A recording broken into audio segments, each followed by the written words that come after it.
자, 오늘 오후 시간에 홍해의 광야길 이제 두 번째로 말씀을 이제 제가 나누면서 잠시 후에 예배를 마치면 또 전도회별로 친교회별로 모여서 받으신 하나님이 주신 감동들을 나누는 시간이 되기 바랍니다. 자, 오전 시간에 잠깐 복습을 하는 차원에서 왜 하나님은 가까운 길을 두시고 편하고 정말 10일 안팎이면 올라가는 그 길을 3개월씩 걸려서 시내산 쪽으로 인도해 가셨는지 세 가지를 말씀을 드렸습니다.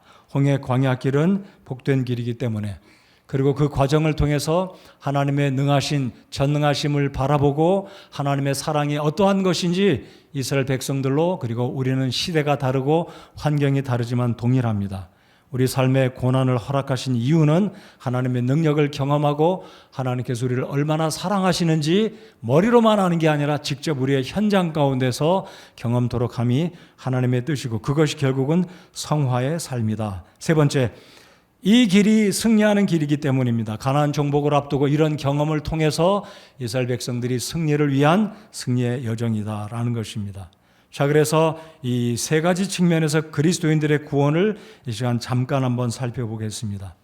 이집트의 6월절 그 절기는 과거 이스라엘 백성들의 구원을 의미합니다. 칭의, 따라서 해보십시다. 칭의. 여러분, 칭의를 다 얻으셨습니까?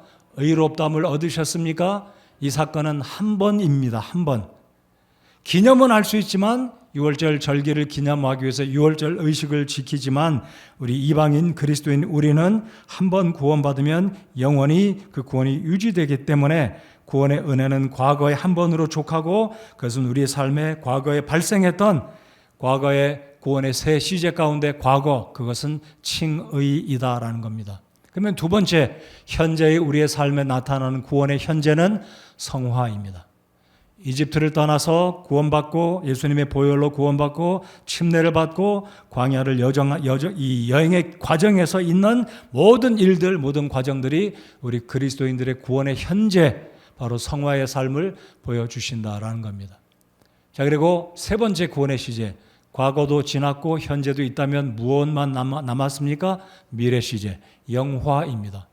그러니까 예수 그리스도가 오실 때 모든 구원받은 그리스도인들은 순식간에 변화되어져서 예수님의 부활하신 몸과 같은 몸으로 시간과 장소의 시공을 초월하는 놀라운 몸으로 변할 것입니다. 저는 그렇게 믿습니다. 천국에 갈 때, 아니면 예수님이 오셔서 예수님을 만날 때 예수님의 손에 못자국은 여전히 있을 것이고, 예수님의 오른편인지 왼편인지 모르지만 옆구리에 창에 찔린 자국을 여전히 우리가 볼 수 있을 것이다. 왜냐하면 부활하신 그 부활 아침 첫날 우리 예수님께서 도마에게 보여주시지 않았습니까? 내 손을 내밀어 나를 만져보고 의심하는 자가 되지 말라. 부활하신 이후에도 상처를 지니고 계셨기 때문에 승천하시고 천국에 가셨다가 다시 오실 때도 여전히 예수님의 손과 옆구리에는 창자국이 있을 것이다. 그래서 바로 우리의 과거 시제 칭의가 과거에 있었다면 현재는 성화를 이루고, 그리고 이제 미래 영화를 이루게 될 것이다. 이것이 우리 그리스도인들의 세 가지 구원의 단계, 구원의 시제입니다. 과거 칭의, 현재 성화, 그리고 미래 영화를 우리가 얻게 되고 영화의 과정을 지나가게 될 것이다 라는 것입니다. 자, 오늘 아침에 사진을 제가 보여드렸지만 또 한번 몇 장의 사진을 보여드리고, 왜 하나님이 광야길로 인도하셨는지, 사실은 이 길은 피치 못할 시내산까지 가는 최고의 지름길, 최고 빠른 길이었습니다. 해안가를 따라가면 시내산을 만날 수가 없죠. 왜냐하면 시내산은 여러분 보시듯이 이집트 숲곳에서부터 동남쪽에 있기 때문에, 오른쪽에 있는 홍해바다 무슨 만이라고요? 아카바만을 지나서야 비로소 시내산에 갈 수 있기 때문에, 잠시 후에 신약성경을 찾아보고 이 시내산이 어디에 있는지, 미디안 광야, 아라비아 반도에 있다는 것, 여러분 지금 이 지도에 보시면 시내산 아래쪽 뾰족하게 삼각형된 그 아래쪽 부분에 모세가 올라갔다라고 하는 천주교회가 말하는 전통적인 시내산 루트가 왼쪽 수에즈 걸프를 따라 해안가를 따라 내려오다가 시내산에 당도했다라고 일상적으로 우리 성경에도 보면 지도책의 대부분 10개면 9개는 그런 지도로 보여지는데 사실은 그쪽이 아니다라고 저는 믿습니다. 잠시 후에 제가 두 구절 출애굽기 3장에서 한 구절, 갈라디아서 4장에서 한 구절, 두 구절을 직접 찾아보고 바로 성경 신구약 성경이 말하는 아라비아에 있는 시내산이 오른쪽에 있다라는 것. 자, 그렇다면 오른쪽에 있는 시내산에 가야 이스라엘 백성들은 비로소 하나님과 언약을 체결하고 진짜로 언약 백성, 선민, 제사장 나라가 되는 것입니다. 출애굽기 19장에 율법을 받기 전 20장에서 십계명을 받지 않습니까? 하나님께서 이 율법을 통해 백성들과 언약을 이루기 전까지, 컨트랙을 맺기 전까지 이스라엘 백성들은 선민이 될 수가 없었습니다. 그러니까 엄밀히 정확하게 말씀드리면 시내산에 당도하지 않고서는 성화 과정도 볼 수도 없고 일어날 수도 없고 하나님의 백성들인 이스라엘 백성들의 탄생은 사실 야곱의 후손 200만 명을 이루었지만 언약의 백성들은 될 수가 없었다는 것, 중요한 사실을 꼭 기억하시기 바랍니다. 자, 이제 다음 사진 보여주세요. 자, 저를 따라서 해 주십시오. 여기가 누웨이바입니다. 누웨이바. 자, 이 누웨이바라고 부르는데요. 여기 잘 보시면 지금 이 아카바만이 이렇게 눕혀 있습니다.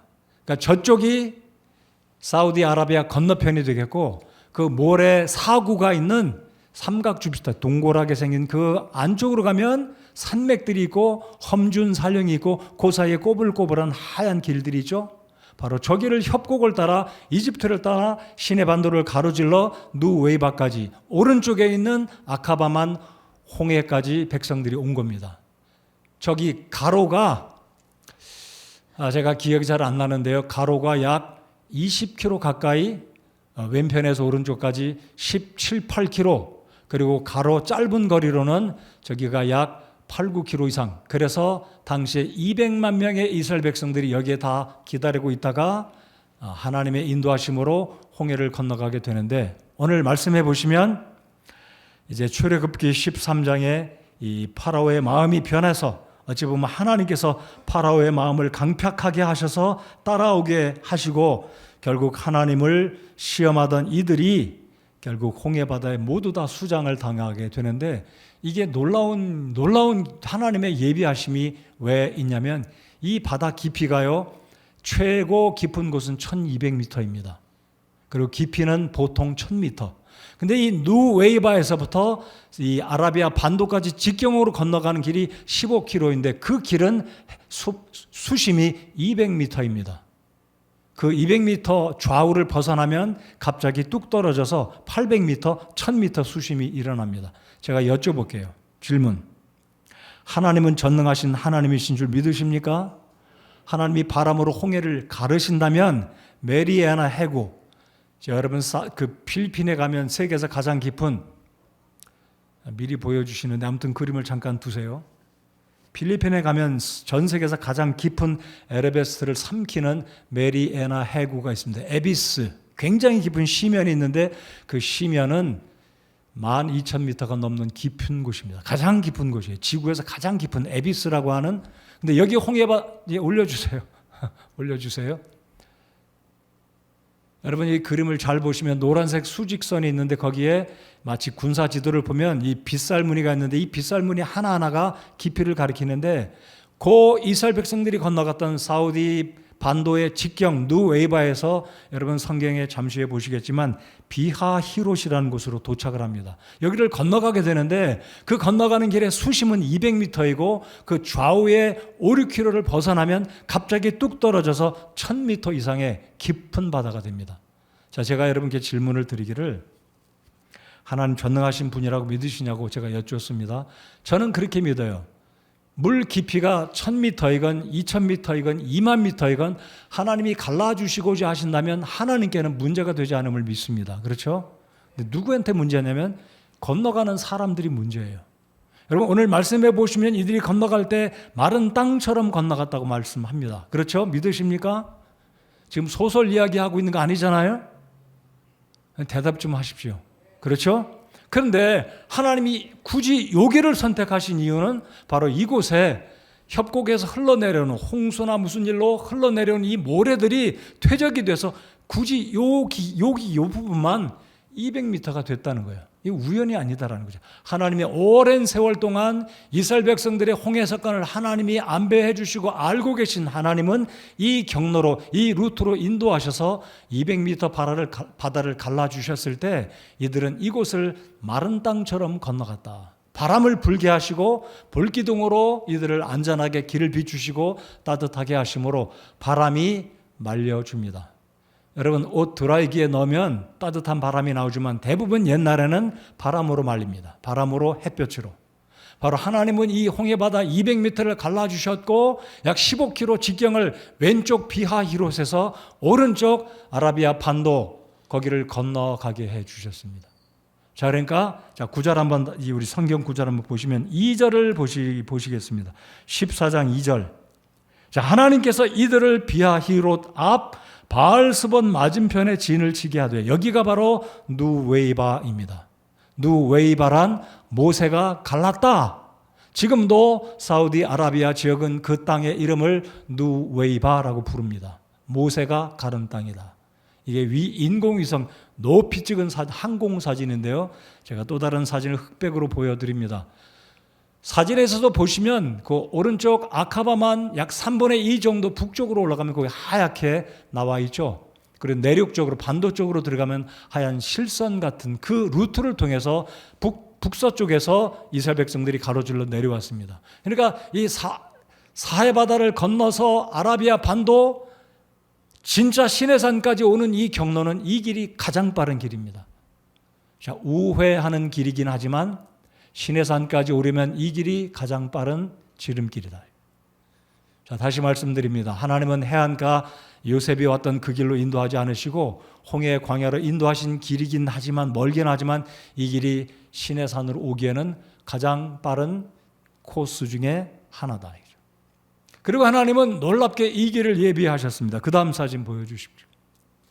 자, 또 다른 항공사진. 직선으로 건너가면 이제 아라비아 땅이 되고 거기가 바로 미디안 땅. 미디안 땅 하면 누가 살고 있는 땅이었습니까? 모세가 40대였을 때 파라오의 진노를 피해서 도망갔던 곳.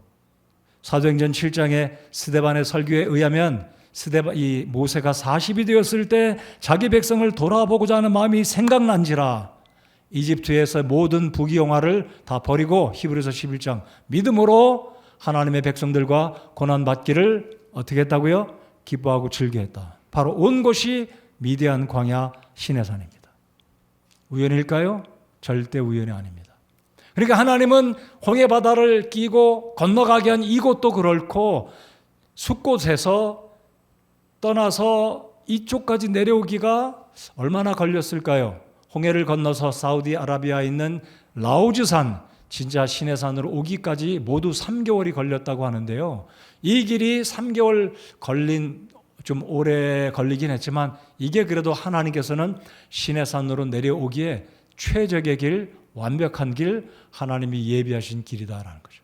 그러니까 수심 200m가 되는 이곳을 하나님이 갈라주시고 오늘 읽었던 13절부터 22절까지 읽었습니다. 그리고 23절부터 마지막 끝절 31절까지 읽어야 되지만 제가 다 읽지는 않았습니다. 이들을 이 14장을 잘 보시면 마른 땅처럼 건너갔고 오늘 읽은 말씀 보시면 천사가 뒤편에 이스라엘 백성들이 건너가기까지 밤새도록 건너가기까지 이 15km를 남녀노소 짐 챙겨 들고 소떼 양떼 이끌고 할머니 할아버지 부모님 모시고 어린아이들 챙겨가지고 갓난아이 업고 가야죠. 얼마나 쉽지 않겠습니까?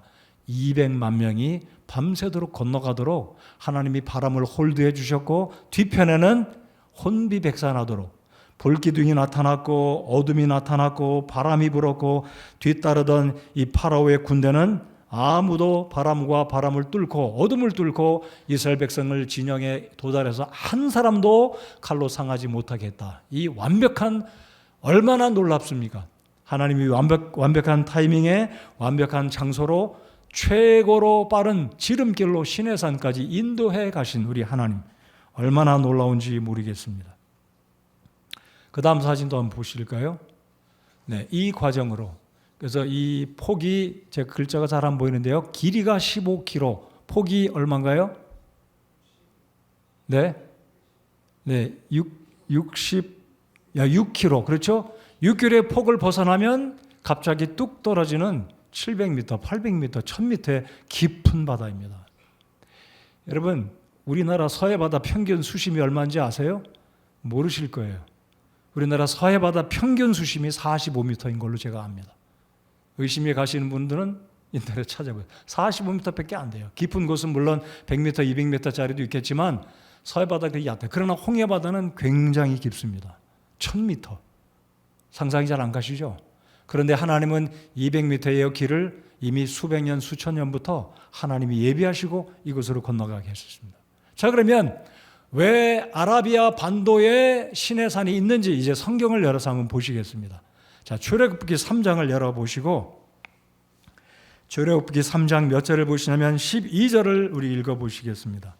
자, 40년 전으로 돌아갑니다. 지금 모세가 80세잖아요. 80세가 되어서 이스라엘 백성들을 이집트에 가서 데려고 나옵니다. 지금 80세예요. 그런데 모세가 40살 되었을 때 미디안으로 가잖아요. 거기서 자기 부인 만나잖아요. 장인 이드로의 양떼를 치다가 출애굽기 3장에 가시떨기 하나님을 만납니다. 근데 우리 하나님께서 모세를 부르실 때 뭐라고 말씀하시냐면 12절 다 같이 읽겠습니다. 시작.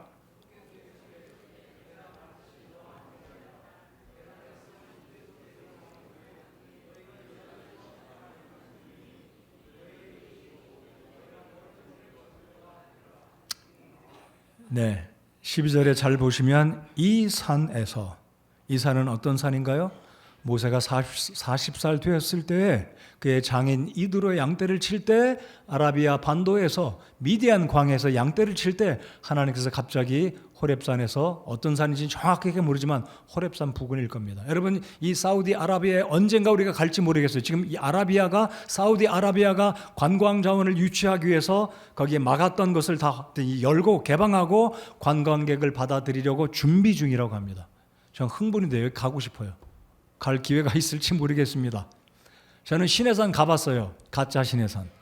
1999년 10월에 얼마나 춥던지 발발발 떨면서. 근데 거기는 시내산이 아니에요. 누가 하는 말이 여기도 아닌 갭이요. 가짜 시내산에 가서 거기서 해 떠오르는 거 보고 야, 이곳에, 근데 그 시내산에 진짜로 나무 하나 없어요. 붉은 벽돌, 붉은 돌만 있는, 진짜로 굉장히 높아요. 그 시내반도 아래 끝부분에. 근데 거기가 시내산이 아니라고 이제 뒤늦게 알았어요. 제가 이 민수기 3장 12절을 묵상하다 바로 여기구나. 이 산에서 잘 보십시오. 너희가, 자, 앞구절부터 보면 내가 백성을 이집트에서 데리고 나간 뒤에 너희가 이 산에서, 시내반도가 아니에요. 여러분, 시내반도는 모세 당시에도 여전히 이집트 영토였습니다. 여러분, 왜 모세가 이집트 영토에서 백성들 데리고 거기 갈 이유가 만무한 거죠. 하나님의 인도를 받고 누에바를 건너서 비하 이롯에서 직선으로 건너 하나님이 예비하신 놀라운 그 트랙으로 홍해바다를 건너서 드디어 라우즈산에 도착하게 됩니다. 근데 그 라우즈산 꼭대기에 보면요, 새카맣게 탔어요. 다 탔어요, 꼭대기가. 자, 그래서 이 산에서 하나님을 섬기리니 너에게 이것이 곧 내가 너를 보낸 증표가 되리라. 시내산의 당도에서 내가 이곳에 오면 내가 너를 보냈다는 증표이고 너희 백성들, 이스라엘 백성들이 언약을 삼고 이 산에서 하나님을 섬기게 될 것이다 라고 말씀합니다. 자, 우리 이제 갈라디아서 4장을 열어보시겠습니다. 갈라디아서 4장 25절, 여러분 민수기 3장 15절에 거기다 갈라디아 4장 25절이라고 써놓으시고 갈라디아서 4장 25절에서는 민수기 3장 12절이라고 옆에 여러분이 그냥 레퍼런스를 만들어 두시기 바랍니다. 자, 민수기 3장 12절을 읽었다면 이제 갈라디아서 4장 25절 스크린에 4장 25절, 아니면 여러분 성경을 직접 펴서 4장 25절 다 같이 읽겠습니다. 자, 갈라디아서 4장 25절에서 무슨 이야기를 하냐면 사라와 하갈 이야기, 율법과 은혜 이야기, 이스마엘과 이삭을 이야기합니다. 제가 시간이 없어서 다 설명 못 해드립니다. 빨리 말씀드립니다. 4장에서는 이 바울 사도가 갈라디아 교인들이 율법에 매여서, 율법주의에 매여서 율법을 지켜야 구원받는다고 착각한 이들에게 다시 짚어주고 있습니다. 은혜로 구원받은 이 하나님의 은혜, 이삭과 사라를 이야기하고 율법의 상징인 하갈과 이스마엘 이야기를 하는데 갑자기 하나님께서 이 4장 23절에서 이런 말씀을 하십니다. 25절 다 같이 읽습니다. 시작.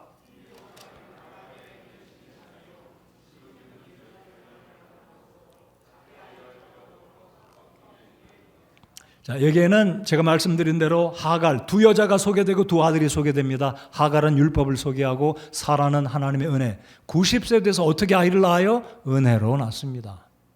두 아들 이삭과 이스마엘 비교하는 거예요. 근데 여기 25절에 이 하갈은 아라비아에 있는 시내산이요. 이 하갈은 율법이라는 거죠. 시내산에서 율법을 받았기 때문에. 자, 핵심 포인트는 시내산이 어디에 있다고요? 아라비아에 있다 이거예요. 아라비아는 곧 미디안 광야, 사우디 아라비아의 라오즈산이다라는 겁니다. 뭐 이게 우리의 구원과 굉장히 중요한 거다. 우리 성침이 믿는 교리에 굉장히 중요한 거다. 아닙니다. 그거 아니에요.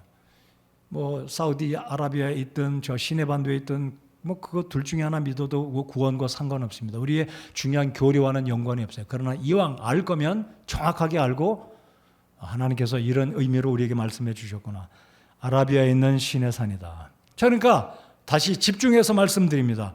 자, 홍해 광야로 인도하셨지만 먼 것 같지만 이 코스는 필수 코스예요. 무엇을 위해서요? 시내산에 가서 하나님과 언약을 맺음으로 이들이 하나님의 언약의 백성이 되려면 빠른 길로 올라가면 시내산에서 율법 받을 수가 없는 거죠.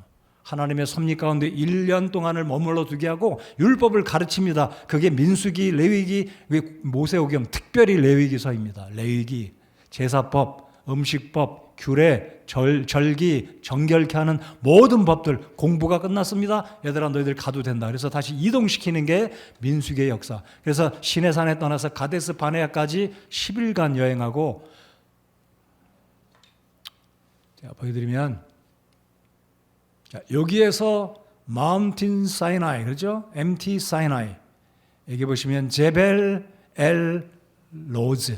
제벨은 모세를 가리킵니다. 모세의 산, 모세가 율법을 받았던 여기를 떠나서 쭉 올라가서 이때는 홍해를 또 건너간 게 아니고요. 육로를 통해 건너가서 여기쯤이 가데스 바네아입니다. 여기쯤. 그러니까 이 시내 페닌슐라, 시내산의 중간쯤, 바로 여기에서부터 가나안 경내까지도 10일 안팎, 12일, 길게 잡으면 2주면 들어갑니다.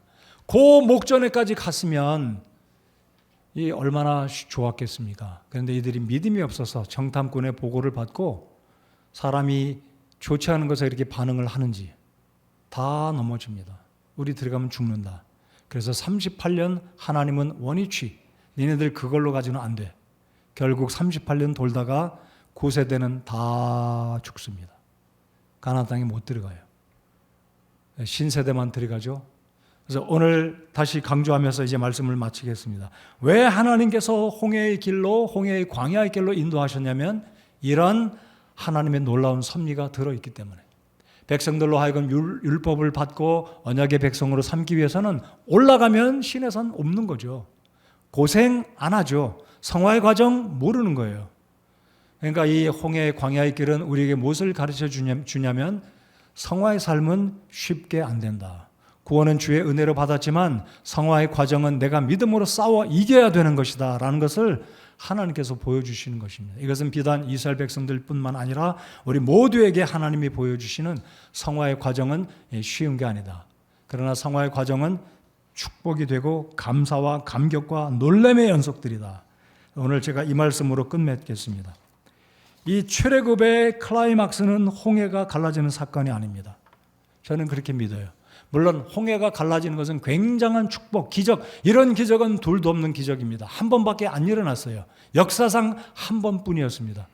그러나 이스라엘 백성들이 경험한 것, 만나를 먹는 것, 반석에서 물이 터지는 것, 메추라기를 먹는 것, 하나님이 보여주신 불기둥과 구름기둥, 이런 기적들이 진짜 우리의 삶에 우리가 경험해야 할, 우리가 넘어가야 할, 우리가 건너가야 할 홍해 바다인 줄 믿으시기 바랍니다.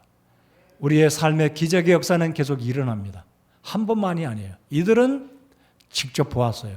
우리도 볼 수 있어야 하고 보아야만 합니다. 어떻게 해요? 믿음을 통해 기도를 통해 성화의 과정을 통해 이 고난의 과정을 통해 보고 경험할 때 우리 하나님이 얼마나 위대하시고 놀라우신 능력의 주님이시고 나를 챙겨주시고 돌봐주시는 사랑의 하나님인지, 능력의 주님이요 사랑의 주님, 승리의 삶을 경험하는 겁니다. Easy come, easy go. 쉽게 얻어진 거 쉽게 사라집니다. 우리 성침의 문제가 무엇인지 아십니까? 침례 교도의 문제가 뭔지 아십니까? 구원받은 거, 성경적으로 구원받는 거 문제 없어요. 다 구원받습니다. 우리가 값을 지불하기를 원치 않는 것은 뭐냐면 성화의 삶을 값을 지불하는 거 원치 않아요. 한번 구원받았으니까 이래도 천국 가고 저래도 천국 가고, 그 말은 맞아요. 성도 여러분들 기억하십시오. 우리는 싸그려 구원받은 게 아닙니다. 이 구원을 위해서 예수 그리스도께서, 우리 하나님께서 최고의 것을 지불하셨습니다. 믿으십니까? 이 구원에 감사하면서 이제 우리의 몫입니다. 우리의 책임, 우리가 지불해야 될, 우리가 짊어지고 가야 할 십자가, 첫 번째 십자가, 대속의 십자가는 주님이 지셨다면 이제 우리 앞에 놓인 이 홍해와 같은 어려운 일들, 고난들, 눈물의 골짜기, 보십시오. 그 골짜기를 얼마나 꾸불꾸불 건너왔어요. 마지막에 홍해를 건너갈 때도 홍해를 건너가기 직전에 이들이 원망합니다. 그러나 하나님께서 구원을 허락해 주시죠. 우리 삶의 성화는 쉽게 안 일어납니다. 쉽게 얻을 수 없습니다. 대가를 지불할 때 그 값은, 그 기쁨은, 그 맛은 더 놀랍고 달콤하게 우리의 삶에 다가오게 될 것입니다. 값을 지불하시기 바랍니다. 홍해 광야길로 인도하신 하나님은 완벽한 코스로, 절대 필요한 길로 우리를 인도해 가셨습니다. 앞으로 우리의 남은 생에도 그러하리라라고 저는 믿습니다. 만약에 하나님께서 저와 여러분에게 은혜를 더하셔서 정말 고통 겪지 않는다면 그 또한 하나님의 은혜인 줄 믿고 감사합시다. 그러나 우리의 삶에 절대로 쉬운 길은 없어요. 없습니다. 단단히 믿음으로 무장하고, 오늘 읽으셨던 13장 17절인가요? 무장하고, 18절 하반절이죠. 무장하고 가야 됩니다. 우리 다 같이 일어나서 찬송 부르고 주님 새해 축복하시고, 왜 하나님이 홍해의 길로 인도하셨는지 다시 한번 무장하시고, 이 성화의 길은 내가 지불해야 될 대가가 있는 십자가의 길이다라고 생각하지 마시고, 두려워하지 마시고, 이 길이야말로 특권의 길이요, 기쁨의 길이요, 영광의 길이다라고 확신하면서 찬송 부르고 예배 마치고 여러분들 친교하는 복된 시간 되시기 바랍니다.